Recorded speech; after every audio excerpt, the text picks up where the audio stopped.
we are extremely happy to be the side that acknowledges the hierarchy of rights that exists within people.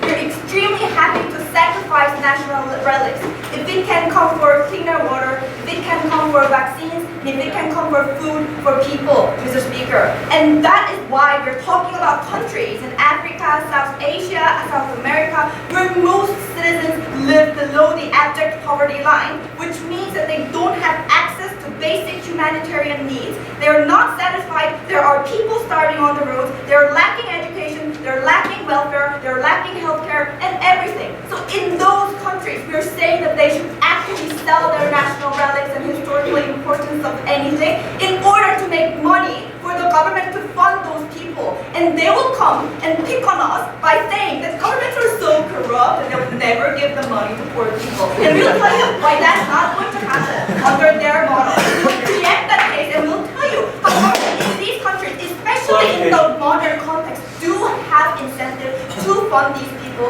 and to actually raise the national economy to a certain level, Mr. Speaker. So, going on to my principal justification, we think that we are the only side that acknowledges hierarchy of needs of people, Mr. Speaker, because they're saying that national historical pride is more important than your own right to drink clean water, your own right to not get cold and die off from it, Mr. Speaker. We think that in terms of individuals, only when individuals are able to not starve, not sleep on the streets, can they think about sustainable self-actualization of themselves, sustainable submittance to a certain identity, to a certain national pride, and whatnot, Mr. Speaker. We think that fundamental justification for individual citizens living there happens from that very acknowledgement of the hierarchy of rights that exists within the individuals, Mr. Speaker. But secondly, going on to the governmental level of fundamental justification, Mr. Speaker, we think that when those resources of national relics exist within those regions, just like other kinds of natural resources, we think government has right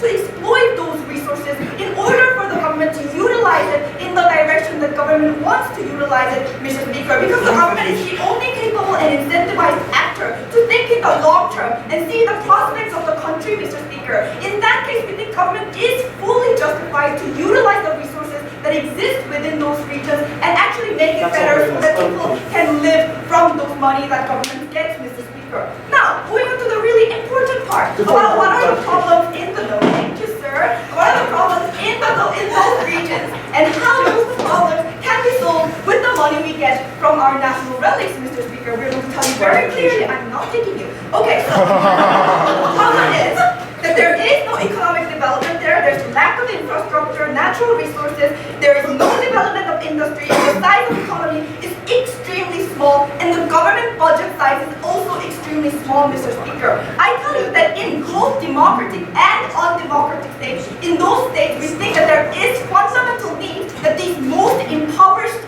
deprived people, to fund these most impoverished, deprived people so that they can go above the abject poverty line, Mr. Speaker. Any kind of regime, either democratic, either undemocratic, both has those kind of incentives. Why is it, no thank you, why is it, Mr. Speaker? We think that in terms of a democratic government, of course people would vote for their own quality of life, Mr. Speaker. And it's also the state's basic responsibility to cater to every single individual being's need within that state, Mr. Speaker, in a democratic state. So we think that in those cases, of course, individual needs that are below the abject poverty line would of course be used in order to improve the life quality of those states. But also in undemocratic states, Mr. Speaker, what's happening? Because we think that, first of all, it is in the incentive of undemocratic states to have healthy citizens to begin with, Mr. Speaker. When the healthy citizens can become laborers and can expand the economic stability and therefore expand the regime's political stability and whatnot, we think there is an inherent incentive for an undemocratic dictatorial government to actually make unhealthy citizens healthy, Mr. Speaker. Second of all, there are huge amounts of international criticism, sanctions and whatnot, political methods to actually block these dictatorial government from actually leaving these people to starve, Mr. Speaker. We think that there are certain leverages in the international field that actually make this government allocate their budget in order to make people not starve, make people not die off from disease, Mr. Speaker. So we think that there is an incentive there. And third of all, we think that when people are extremely impoverished and sick, they turn into other mechanisms like becoming a political military rebel and whatnot. We think that there is inherent incentive, and therefore, for undemocratic states to care about these people, poor people's needs. And therefore, that's why when they have an expansion, a sudden expansion of government budget, they will allocate it to the most impoverished people of that region. And we are extremely happy for that because we want to tell you that we're extremely happy. I'm happy you're happy. Take one. These people can become full and not sick. No thing. And then now I tell you, for both democratic and undemocratic governments, why is the government the best agent and the most incentivized agent and the most capable agent to revive the economy there, Mr. Speaker? Government is first the only incentivized agent to build basic infrastructure there, Mr. Speaker. Other MNCs, other private organizations that exist within that region are too private at the first place, or they origin from another country. Therefore, they don't really have an incentive to use their money to build a basic infrastructure that is necessary for those countries to trade and to have an economic prosper, Mr. Speaker. But in the case of government, they are incentivized because they benefit certain kind of economic sectors that will stabilize the country, and that will stabilize the regime, or that will stabilize the democratic country as a whole, Mr. Speaker. But second of all, government is the only capable agent to build something nationwide, Mr. Speaker. A corporation that is only, or that is subject to individuals or that is subject to other countries are incapable of making infrastructure that is in the size of a nation, Mr. Speaker. So we think that when the characteristic of the income coming from national relics is a lump sum of money, Mr. Speaker, we think that government is fully incentivized to use that money for the most impoverished people and use that money for basic infrastructure, things like roads and like transportation, in order for that nation to economically prosper and so forth. And I'm very proud to propose.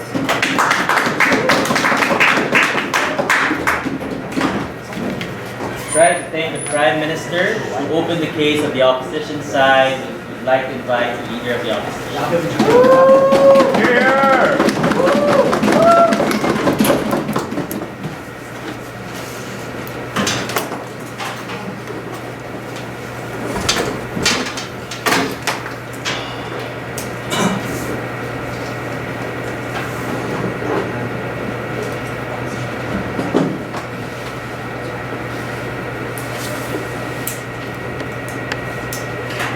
Madam Speaker, we're happy to be on the side of opposition. We didn't have to sell our souls. Mr. Speaker, what we tell you on opposition is that we agree that helping poverty and addressing poverty is an important thing. But selling our important national relics doesn't provide a solution at all. It doesn't provide a short-term solution. It doesn't provide a long-term solution. And in the long term, what it does, it deprives the people of important national heritage, which people attach important and significant meaning to. What I'm going to do in my speech is I'm going to tell you why on a principle level it's extremely wrong to do so, but more importantly I'm going to tell you why it actually causes more tensions within these countries by following their policy. NC's going to cover a lot about how this creates a lot of tensions towards the West and on the citizenry level, but I want to make 2 points of rebuttals regarding the Prime Minister. Now, the first argument I want to address is that the Prime Minister's strange characterization that all people in poor countries are all starving to death, okay? First of all, that's an extreme characterization. Poor countries, there are many, doesn't mean everyone there is starving. There are some countries that might have a big population of their citizens who are deprived of things like sanitation, water, but poor countries still have basic healthcare and whatnot. It's just that they're not living the standard as rich as ours. So we think it's a relative thing, right? Not everyone is living in absolute poverty. That characterization was drastic to begin with. But secondly, if you look at the year 2015, for example, we provided $128 billion in foreign aid, Mrs. Speaker. Poverty rates are actually decreasing worldwide significantly because we put immense resources in these kind of things. Sure, the economy is a little bit hard, which is why numbers are dropping, but the poverty rates have been drastically being reduced at the fastest rate in history in the recent decade, which is why we think that the current status quo where countries are helping these countries by providing aid to alleviate that problem is a good enough solution to begin with. But thirdly, we also say there are other ways to address these kinds of problems. We constantly see the IMF as well as other organizations providing debt restructuring, for example, right? For example, for Sub-Saharan Africa. We also have the World Bank or the Asian Bank, for example, that are currently providing hundreds of millions of dollars, billions of dollars in terms of loans so that they can address those kinds of things of building roads or whatnot. We think that the problem of their analysis is that when there are alternative ways for development and addressing these kinds of problems, why are they resorting to selling our national relic, which is important for my soul, Mr. Speaker, right? We think that's wrong. Second rebuttal, they said that with this money they can address poverty. Number one, no you can't. When every poor country is selling off all their relics, what do you think the price is going to be? It's going to be extremely cheap to begin with, right? So you're not going to get a lot of money to begin with. Secondly, the structural causation of why poverty is existent right now is because a lot of these countries were colonized in the past by Western imperialism, right? And that's why they were deprived their opportunity for development. So if there's anything you need to ask these countries for reparations, right? That's the way you need to get money into your countries, not sell your national relics to the people who perpetrated you a long time ago. But furthermore, we also say the structural reasons why poverty is happening is because of things like free trade, denying them to impose tariffs, or things like Western countries imposing immense subsidies on their agricultural products. Those are the reasons why a lot of these countries aren't able to compete. We think the solution, therefore, is to muscle up more political resources, as the Asian countries and a lot of African countries are doing now, by forming an important bloc, to renegotiate these kinds of terms. We think that's the way you go out further address these problems, because without solving these core solutions, these core things, you will never get out of poverty, right? Which is why your policy doesn't provide a long-term solution. Right, thank you. So let's go into our argument. Why selling is wrong. We think that cultural heritage and these national relics serve an important symbolic and cultural meaning. And I want to explain this in 3 different ways. Number one, it helps promote a common cultural identity by reminding of ourselves of the beautiful creations of our ancestors, right? It gives us the ability to feel proud as a people. And that is something you cannot quantify with money, right? The pyramids or whatnot, Genghis Khan's swords, these remind us of how important it is for us. Secondly, some of these national heritage also have important religious meaning, Mr. Speaker. What we mean by religious meaning is that they're also creations of our religious heritage, which is why a lot of people would rather die than simply sell it off to them, right? Which cannot be quantified by money. Furthermore, we also say that, thirdly, a lot of the cultural heritage of these kinds of countries, they are a reflection of the struggle and the resilience against colonialism. The heritage that they have are often creations and reflections of how their ancestors struggled hard to fight against the imperialists, right? We don't think we want to sell that off to countries who will probably be the imperialists who are perpetrated against us. We think that selling off in this sense is culturally wrong and nationally wrong. So why is the only exclusive way to build a national identity? Should it be focused on indigenous culture? Should it be focused on post-colonial views? Because a lot of people put a lot of meaning to it. I don't know, I a lot of people. Furthermore, we also say, Mr. Speaker, so that's my first argument is done. Okay. Secondly, we also say this denies the future generations the right to enjoy and be proud of their cultural heritage, because they have to travel to these countries in order to, enjoy it, right? We think that's a significant problem. The very idea that your country sold your national heritage to another country and you have to go visit, and that country is now the owner of that cultural heritage, is extremely humiliating to begin with. We think that denies the next generation's right to cultural heritage, and we have an obligation to them as well. Furthermore, we also say, in the status quo, it's already extremely difficult for these countries to demand these countries who have stolen our cultural heritage a long time ago to give it back, right? This undermines that kind of narrative and those kinds of diplomatic efforts in bringing back our cultural heritage. Final argument. I want to talk about tension. The reason why this policy is also wrong is basically because a lot of the cultural heritage and national relics that we have were created by different sects of indigenous groups, right? When we talk about Brazil, when we talk about Africa, we have different indigenous people, population with different culture, different languages, right? But we all recognize that there are important national heritages. They have ownership over these sorts of things. What are they doing? They're saying that the national government will take away these cultural heritage from these people that they put in significant meaning to, right? And sell it off. We think that deprives, and then often these governments are controlled by majority sects. And in this kind of situation, you're going to see significant tensions. Because they're not going to initially sell off the majority populations like national heritage. They're going to start off with them. In that sense, a lot of the reasons why poor countries are poor is also because of these kinds of cultural tensions. You make it much worse, make them more prone to civil war and conflict, which is why we think it further happens the ground for development. Mr. Speaker, there are alternative ways of development and it's working fine.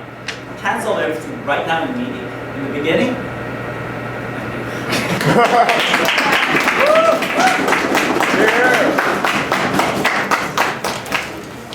Right, thank the previous, and now I'd like to invite the Deputy Prime Minister.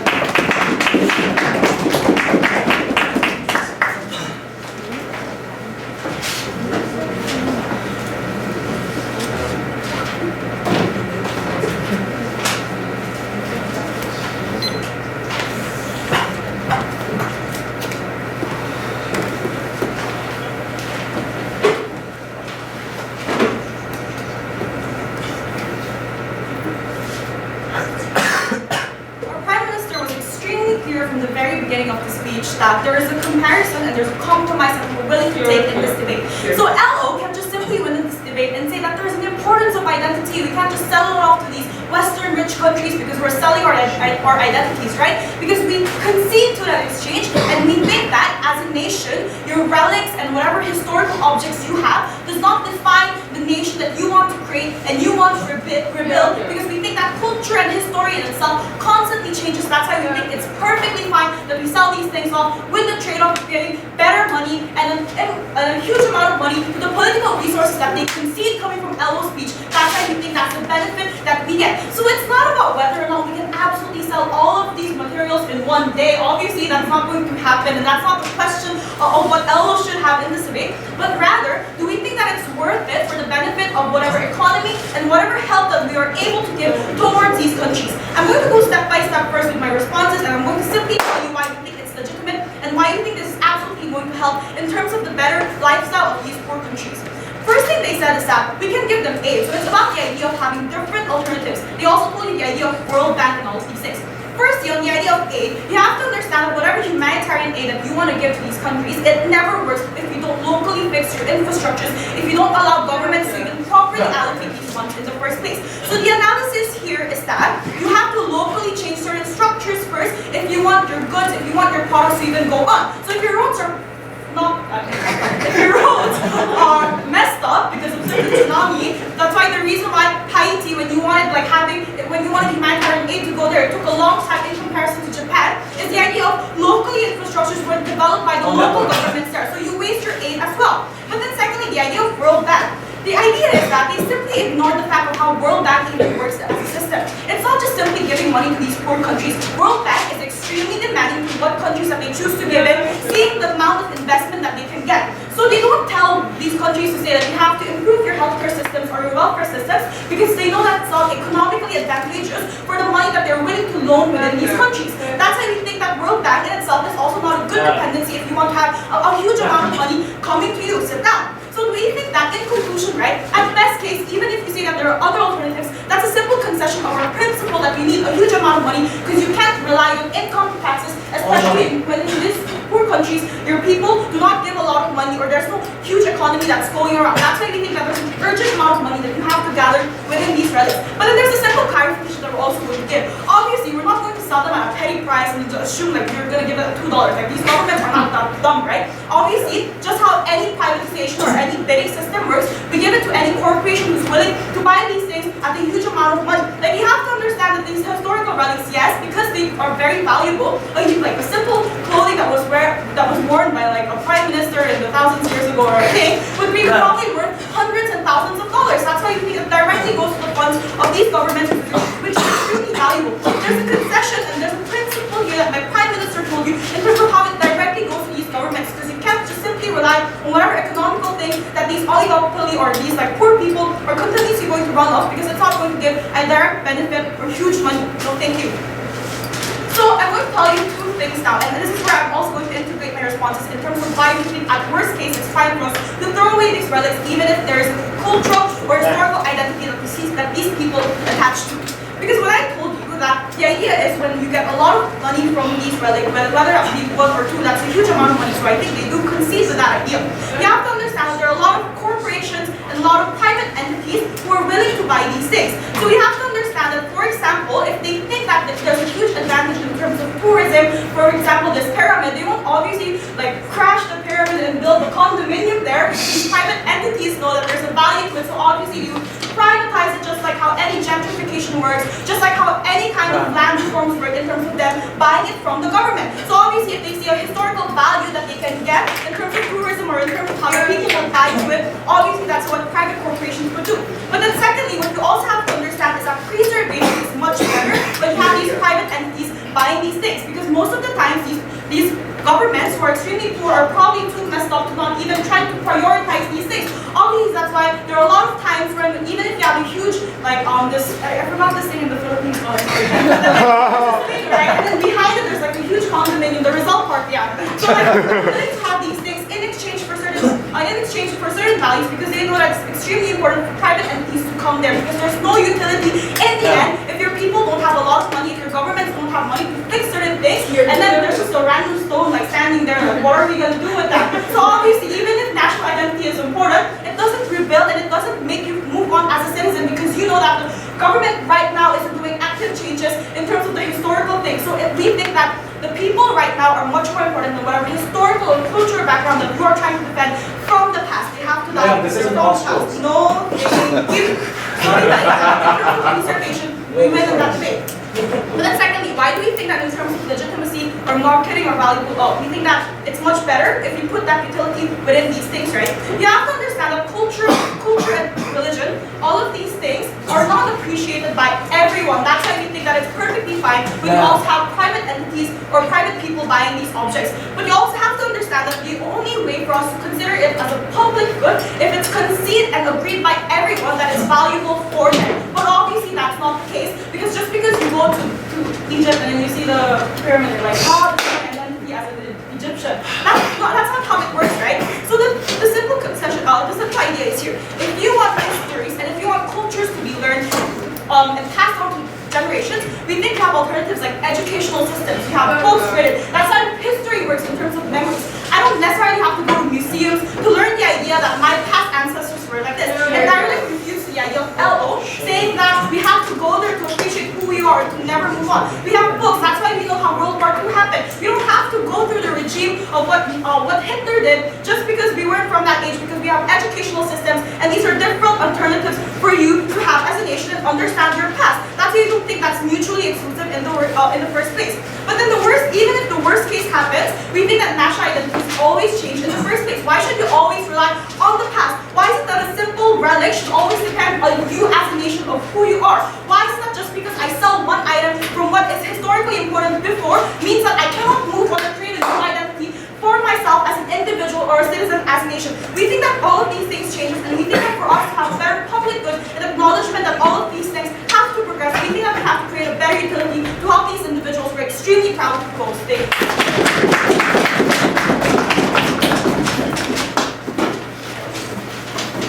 Representing the Deputy Prime Minister, we now like to invite Deputy Yoon.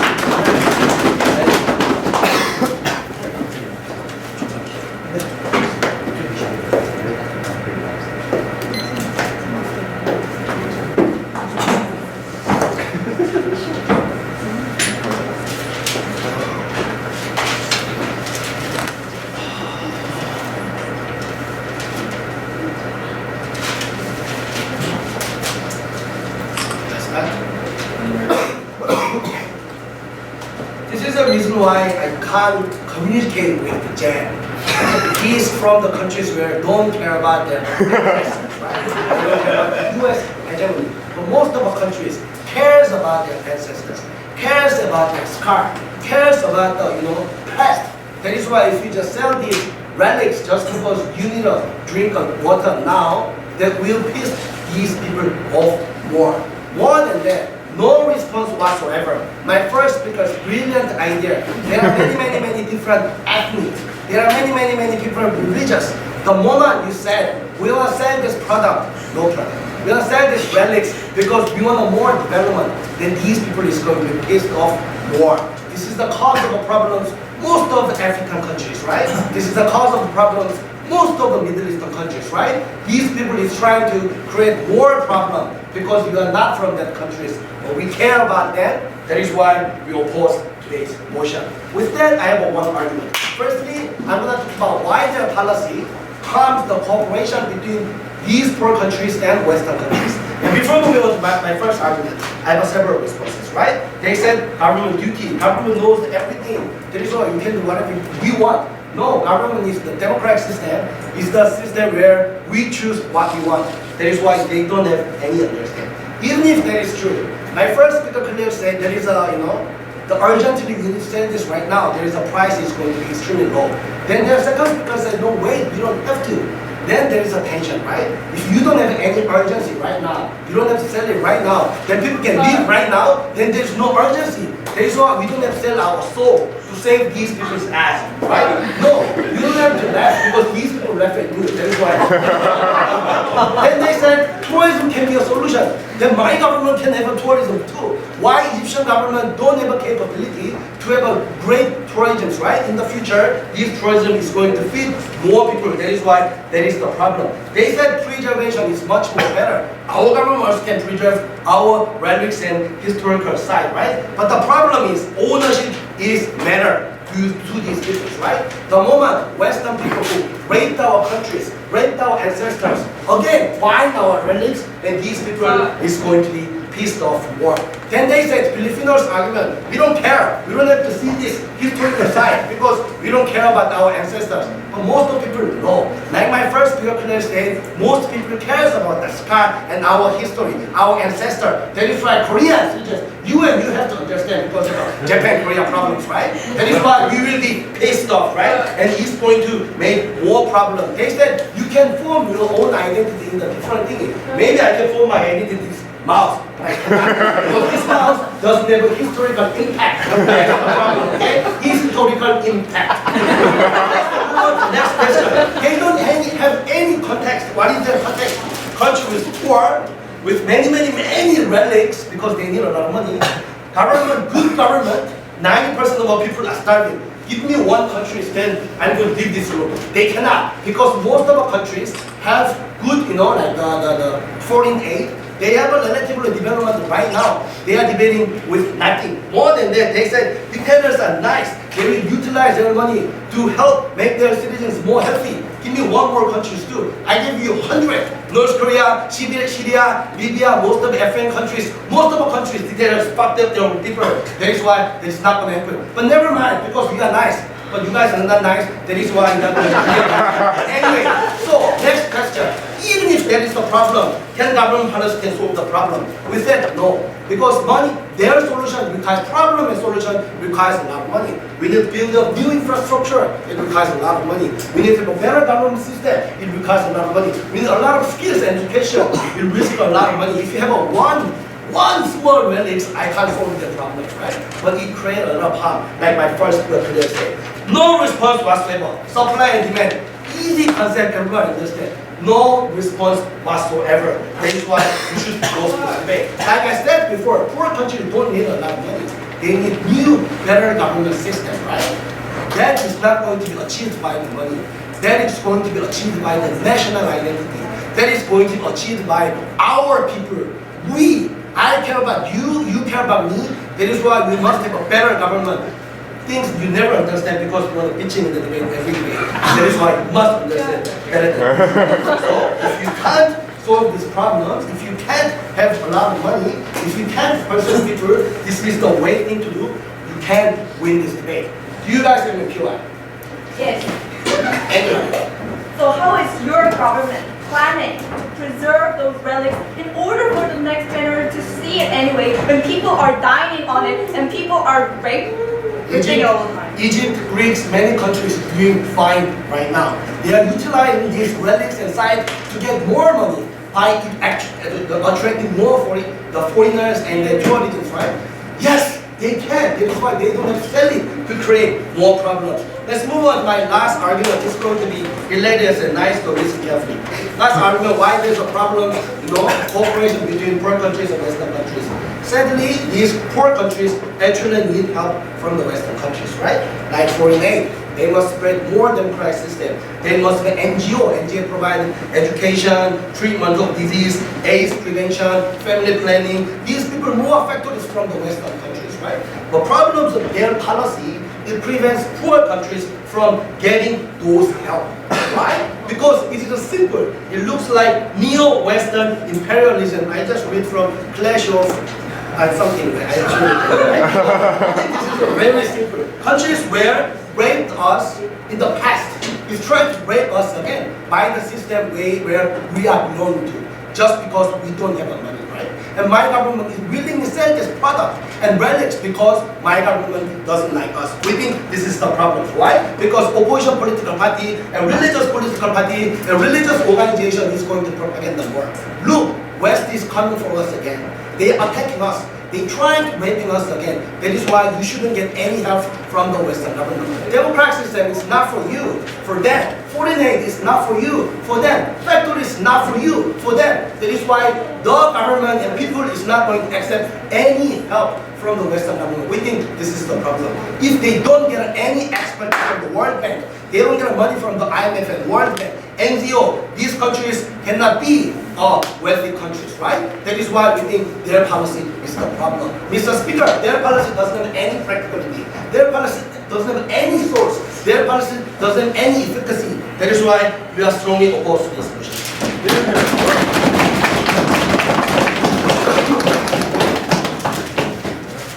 Right, thank you. That is the leader of the opposition. We'd like to invite Governor Seth.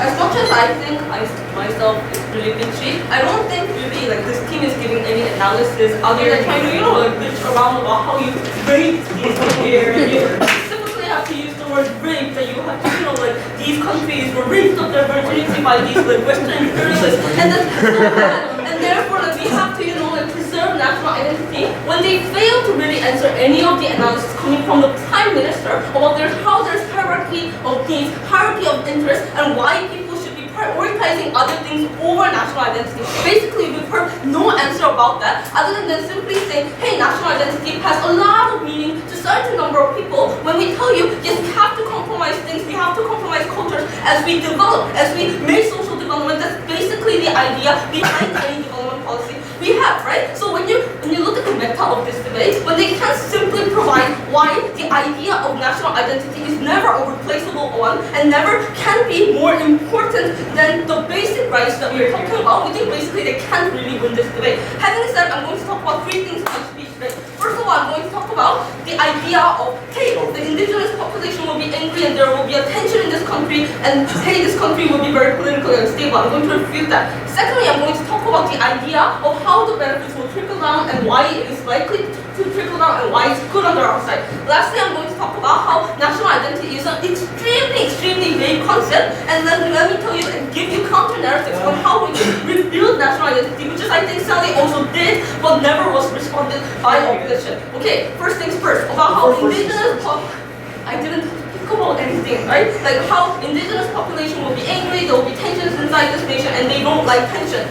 First of all, it doesn't mean that you attach really tender meanings to certain things. That doesn't mean you reserve a right to property over these things, right? Just because you feel very tender about your slum culture doesn't mean your government has no right to gentrify your slum. Because basically, we think people attach meanings to different things, but that doesn't mean people have property right over the land. People don't have property right over sphinx. People don't have property right over pyramids. Because basically, I understand you have tender feelings, but that does not mean that your right expands over to go over and compromise other people's access to clean water and clean food, education, and some kind of healthcare and hospital. We think basically when there's a hierarchy of things, and basically when a government is an actor who always has to trade off certain things, who always has to calculate opportunity costs, we don't think just because you attach tender meanings there doesn't mean it expands there. No. Then they talked about like right to religion, whatever. But we're not taking away your religion away from you. Basically, you can still believe in your indigenous religion, whatever. But basically, the thing is,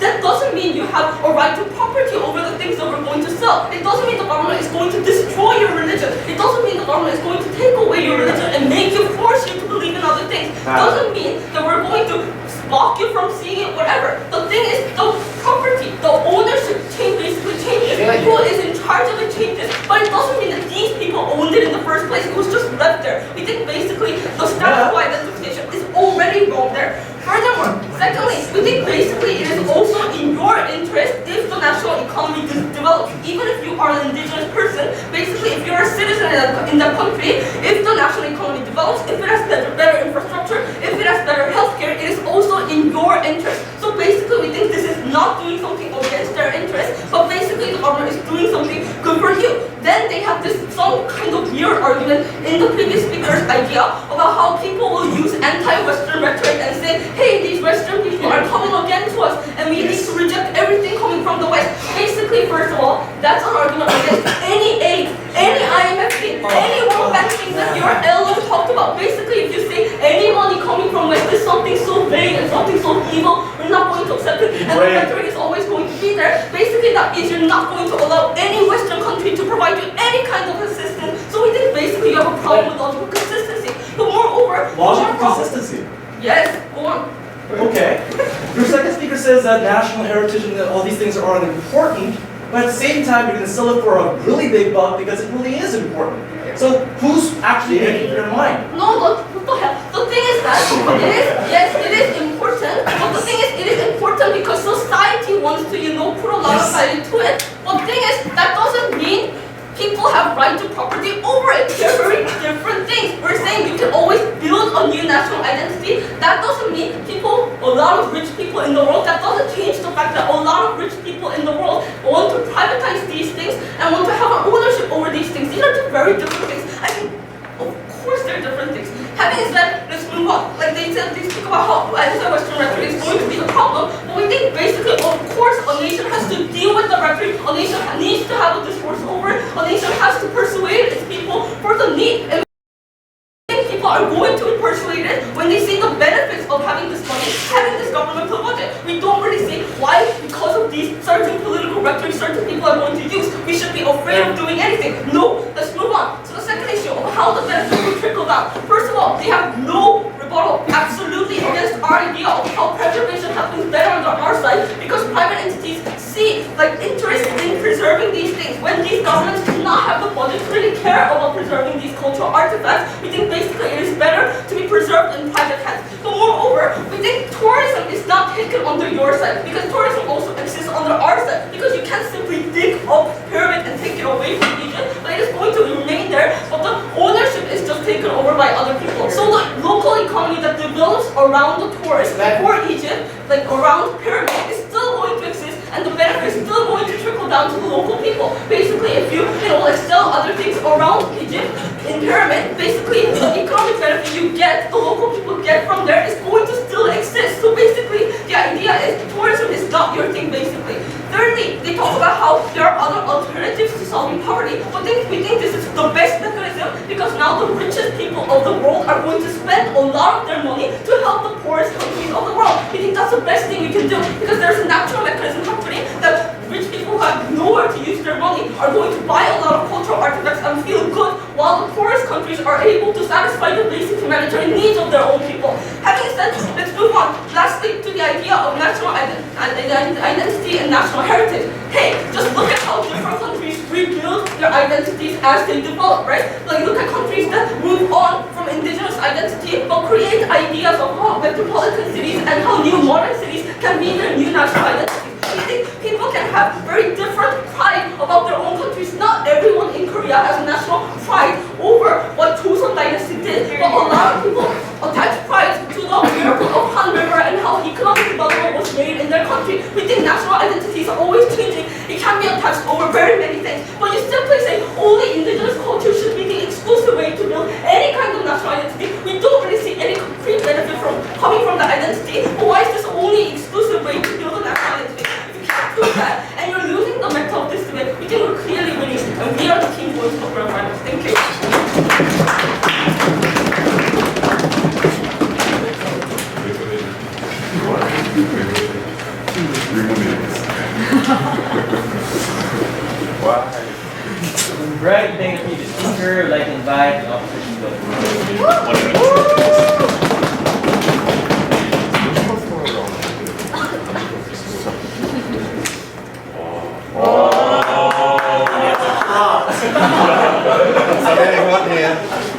얘네가 맛을 좋아해. 여기까지요.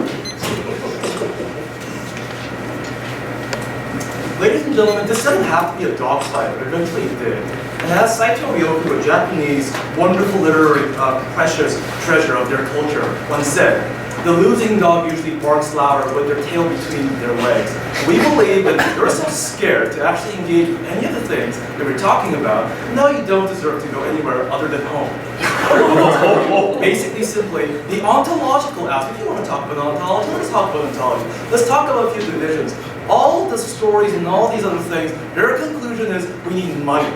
We need money so we can locally develop Peruvian roads. But the question is, when they're saying that the IMF money is not good enough, but if we have money that we sold from the bricks by bricks of Machu Picchu, suddenly local roads would suddenly be miraculously built and work just fine. The World Bank money won't work if you do it on the the other countries that we talk of, but if you take out the bricks of the pyramids or Chichen Itza, suddenly because of the magical powers of these relics, that all of that development will happen.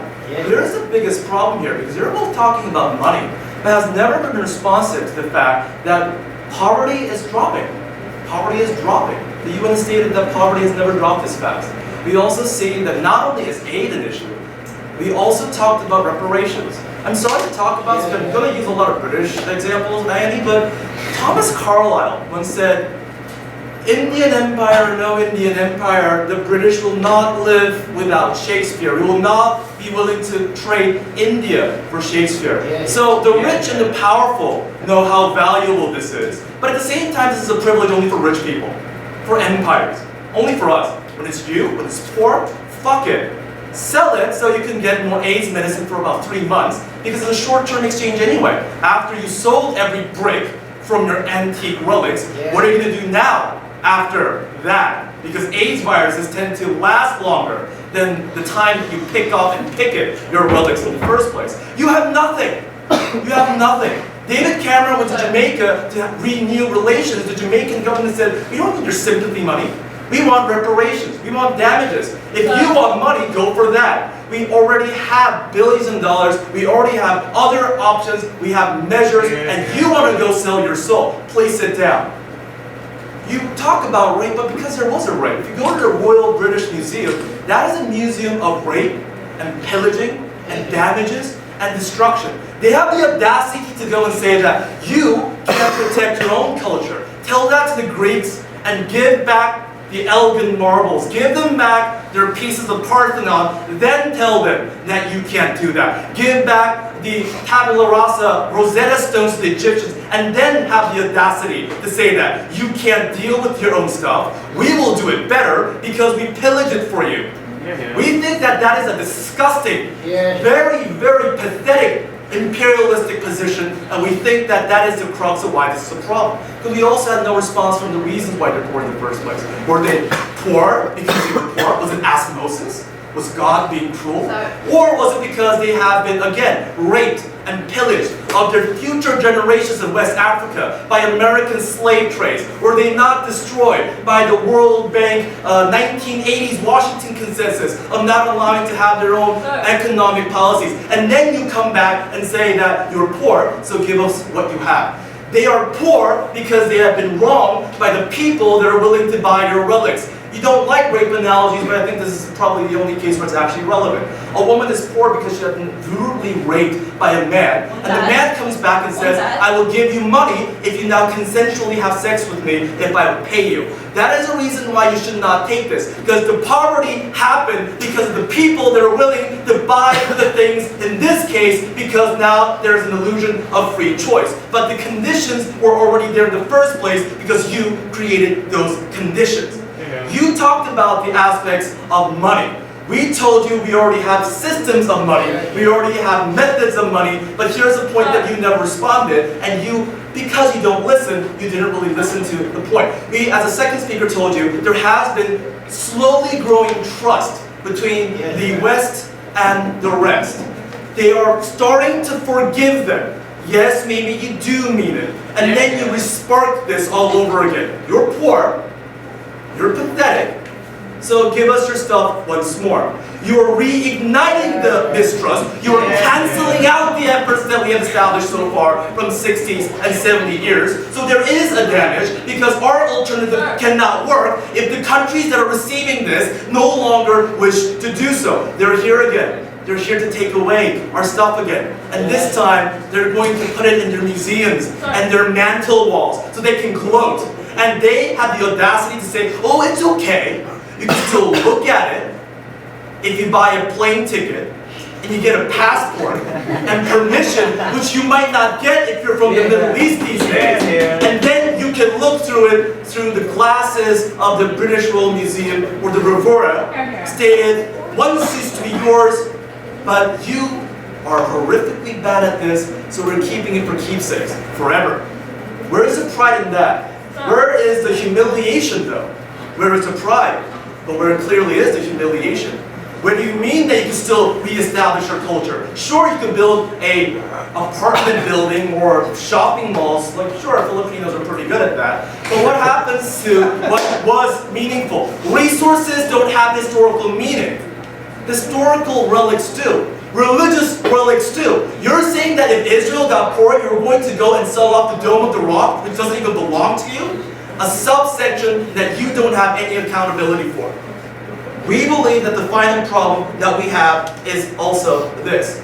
If you state that in the end of the day, that this is really about issues of spreading wealth, never responded after because they dropped it. Dictatorships? Really? Dictatorships? Syria kills off Beni descent. Libya too. North Africa. All of those areas do that. Name me one country. We keep on asking for contextualization and concessions. Where is a country where it's poor, starving, no support whatsoever, but is not corrupt, but at the same time has enough relics to be able to sell off so that they can get more money than they can get from $120 billion from the UN? What country is there? Where is that country? Name me one country. I'm curious. I am starving for that information. And once you do have that country, what are you going to do after 6 months? 3 years best. What are you going to do then? The countries now want more relics. They won't give you any free more money because they now know that you're not going to be that. And oh, it's expensive. Here's another thing. Oh, it's expensive because it has meaning, but it doesn't have any meaning. So we'll sell it off. That's the other thing. Supply and demand. If there's relics all over the place, it's not really important anymore. If you're desperate, we don't have to pay full price. We could slash you off. No response. Nothing whatsoever from anything other than sentiment and bland, vague concepts. Why? Because instead of prepping, they were pooping.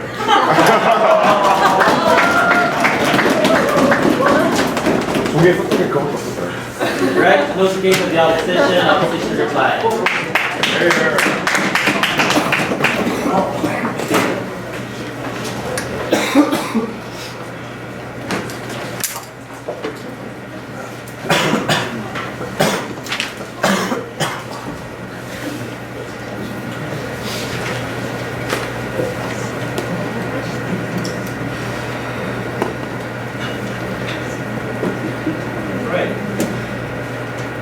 Clarify why we won this debate. I think it's very clear. I'm usually a very objective person. So Three things. We responded to the hierarchy of rights argument. I think we responded pretty well. Right? We can't argue that we're going to say you're every single person, but we gave you enough analysis as to why this is something that we shouldn't trade off. Secondly, why selling these relics doesn't address the core problem as to why these people are poor in the first place. Right? They never address that. But in addition, we also proved that this would actually make things worse in other sense, such as causing tension, which is why we did prove that it would make things worse in the status quo. Based on these three things, we think we win today's paper. But let's clarify a couple of things. So, they said that we need the poor need help, and I think that's something that we had adequately addressed upon, right? First of all, their characterization was extremely unrealistic to begin with, but we were willing to entertain that. And in that situation, we already did tell you that there is huge amounts of development that is ongoing. And this is something that is getting better. And in that situation, you don't necessarily have to make things worse. And they didn't prove why, right? Secondly, they said that cultural identity doesn't require these lyrics, right? That was a very big argument that they constantly emphasized. But we adequately responded to that point by saying that our cultural identity is shaped by these very relics. And that's why it's important to keep these things. They said that, I don't know, like when I go to a museum, I don't know half of these things. It doesn't matter. The moment that you sell this thing, people interpret it as an important thing, right? Yeah. That's something that we constantly emphasize.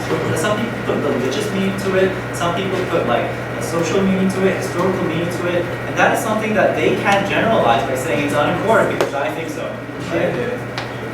Nextly, they said that corporations can use these relics for tourism. I think that was a big argument from that side. Now, we responded adequately to that point. If they can use that to make money, so can we. We're doing that already in the status quo, right? They also emphasize a lot that people have no right to argue. All right, this was a weird argument. People have no right to argue copyright over these relics, right? But we already addressed that point with our POIs and whatnot by saying that that doesn't mean the government has a right to sell it on either, because we don't have ownership, right? It's something that no one has a right to, just people as a collective union, which is why we can't sell it as well. No response, however. Finally, they said it's okay to sell, but not many relics, but not many people relate to these relics. Now, this is something that Seth pointed out well, and also NC as well, right? If that were true, that means we can't sell them at a good price, right? They have the burden showing whether we can accrue a lot of money from this, and therefore invest it in the appropriate things that we need. So, what did they not respond to? Our tension argument. That was a killer argument. It was my argument. That different indigenous groups have different relics, right? That they hold important meaning to. The moment the government takes that away and sells it off without the permission, because they never talk about whether permission or not, permission from these groups, when these kind of cultures already have enormous religious and ethnic tensions between them, and often conflict is the cause of poverty, you make it even more impossible to further pursue development. And in that sense, this is extremely problematic. And the interesting thing is, even though I think it's an important argument, they never responded to this, right? Now, I do agree we could have done a good job supporting this argument a little bit better. In terms of that, they do not engage on this point. So I think this argument is meaningful because it shows why their development argument doesn't really work in the long term. Right? So eventually, Mr. Speaker, we responded to the hierarchy of rights. We proved why the code doesn't address the core problem. We told you that things are getting better, and there are other ways to address core problems using our diplomatic power and whatnot, and their policy makes it ultimately worse. We think that cultural heritages are important for people and can't be quantified with money. We don't think that selling off for a few dollars solves anything. Thank you.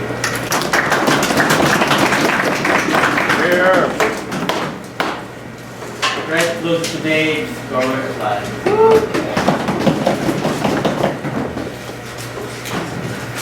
Two reasons why opposition loses in this debate. Number one, they were extremely cheap and dismissive, and even Uplift decided to give argumentations just to prove the assertions given by DLO and LO. Secondly, they don't win in this debate because we think that they were extremely nitpicky in the things that they decided to compare, decided to win in this debate. That's why we think in terms of meta debating and issue raising, we think we absolutely win in this debate. Firstly, right, the only thing that they said is that there's a connection to their identity, and therefore we can't sell it off. We said, yeah, maybe some people have a connection to that identity, maybe some people don't value it. But the point is, why should that be a public good when you understand that not everyone appreciates it? So we think that white men and expensive corporations see that value in it. That's why obviously we make a bid for it to who best sees that value in it subjectively. That's why we don't think that you just leave it off there, because not everyone in your nation connects that as an identity. We think that it was extremely clear when we told you that even if it goes to you, let's say NC sees this mouse as an identity, not everyone sees it that way. That's why we can't consider that as a public good. That's why we think that if we think there's a resource and there's a utilitarian value for it for certain individuals, i.e. the rich people, i.e. these private companies who are willing to buy these things, then obviously we use that resources. But if they decide to just go on and point us more and tell us, what if you don't sell everything? What if it's not that expensive? Obviously, we told you that at worst case, even if there's a minimum benefit, it's a benefit that you go on when you tell us about these examples of World Bank, IMF. Obviously, if we're still able to give a huge amount of money for one product that we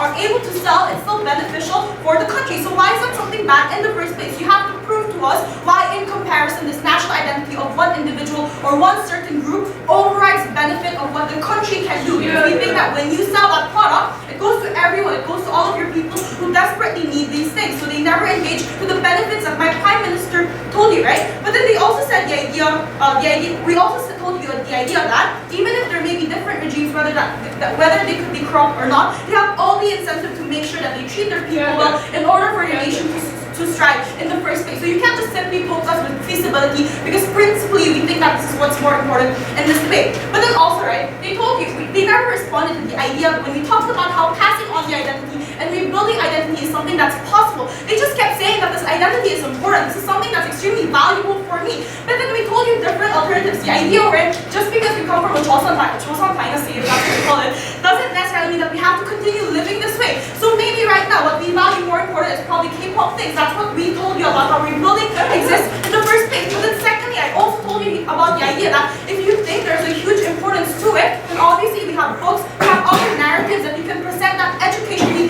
for these individuals if you want them to think about the historical past. So you have to tell me why these alternatives never work in the first place and why you always have to go to direct museums and direct these relics just for us to see what it really means, right? But then lastly, we think that they were nitpicky because the idea from Seth, which was a last and late argumentation where you cannot credit, is the idea that when they said that IMF can give you money and all of these things, they also told you under the same breath that whatever is from the West, when you get it, is double rate coded by NC, right? So we don't understand. So that's simply against all kinds of things receiving by the West. So why are you against IMF? Why are you against World Bank? Are we against Japan and Korea trading just because we don't receive any kind of things? We think that we're not against compensation or reparations from past things. We never told you that we're against that. We just told you that principally there's a value that we are able to uphold. So these are two separate things that you have to engage. You have to tell me why directly, and there was no any analysis that just because we sell this item means that we compensate and take away all of our identity and we double rape our virginity or whatsoever it exists, right?